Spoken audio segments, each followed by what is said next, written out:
بسم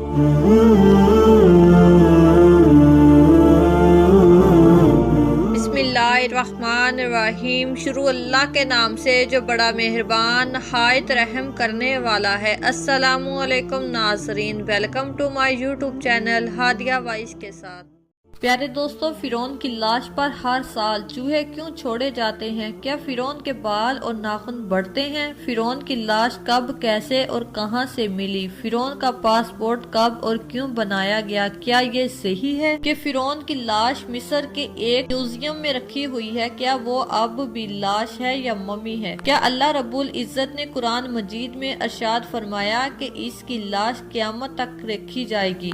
اس حوالے سے عیسائیوں اور یہودیوں کا کیا عقیدہ ہے اور مسلمانوں کا کیا عقیدہ ہے؟ پیارے دوستو، ہماری آج کی ویڈیو کا موضوع ہوگا اور آج ہم آپ کو فرعون کے غرق ہونے اور اس کی لاش کے حوالے سے حیران کن حقیقت بتائیں گے، مگر آپ سب سے گزارش ہے کہ اس ویڈیو کو اینڈ تک ضرور دیکھیے گا۔ پیارے دوستو، سال 1891 سے پہلے اس دنیا کا کوئی انسان نہیں جانتا تھا کہ خدائی کا دعویٰ کرنے والے فرعونوں کی لاشوں کا کیا ہوا تھا، یا ان کی باقیات کہاں ہیں یا کہیں ہیں بھی یا نہیں۔ تمام آسمانی کتابوں میں سے اس واقعے کا ذکر تفصیلی سے ملتا ہے کہ اللہ تبارک تعالیٰ کے پیغمبر حضرت موسیٰ علیہ السلام اور بنی اسرائیل قوم کا پیچھا کرتا ہوا ایک فرعون پانی نے غرق ہو کر اپنی فوج سمیت مر گیا تھا، جبکہ حضرت موسیٰ علیہ السلام اور ان کی قوم کو پانی نے اللہ تبارک تعالیٰ کے حکم سے گزرنے کا راستہ دے دیا تھا، مگر اس کے بعد اس کا کیا ہوا تھا اس بارے میں کسی بھی کتاب میں نہیں لکھا ہوا، مگر قرآن مجید میں اس کے انجام کے بارے میں ایک بہت ہی عجیب بات لکھی گئی ہے جس کی کسی کو بھی سمجھ نہیں تھی۔ قرآن پاک کی سورۃ یونس کی آیت نمبر 92 میں اللہ تبارک تعالیٰ نے ارشاد فرمایا ہے، اس آیت کا ترجمہ کچھ یوں ہے، آج ہم صرف تیری لاش کو نجات دیں گے تاکہ تو ان کے لیے نشان عبرت ہو اور جو تیرے بعد ہے، اور حقیقت یہ ہے کہ بہت سے آدمی ہماری نشانیوں سے غافل ہیں۔ ارے دوستو، یہ واقعہ آج سے 3500 سال پہلے پیش آیا تھا۔ فرعون کے ڈوب کر مرنے کے بعد سمندر نے اس کی لاش کو اللہ تبارک تعالیٰ کے حکم سے باہر پھینک دیا کہ باقی لشکر کا کوئی نام و نشان نہ ملا۔ مصریوں میں سے ایک شخص نے ساحل پر پڑی فرعون کی لاش پہچان کر اہل دربار کو بتایا۔ فرعون کی لاش کو محل پہنچایا گیا۔ درباریوں نے مسالے لگا کر اسے پوری شان اور احترام کے ساتھ تابوت میں رکھ کر محفوظ کر دیا۔ محفوظ کرنے کے عمل کے دوران اس سے ایک غلطی ہو گئی تھی۔ فرعون کیونکہ سمندر میں ڈوب کر مرا تھا اور مرنے کے بعد کچھ عرصے تک پانی میں رہنے کی وجہ سے اس کے جسم پر سمندری نمکیات کی ایک تہ جم رہ گئی تھی۔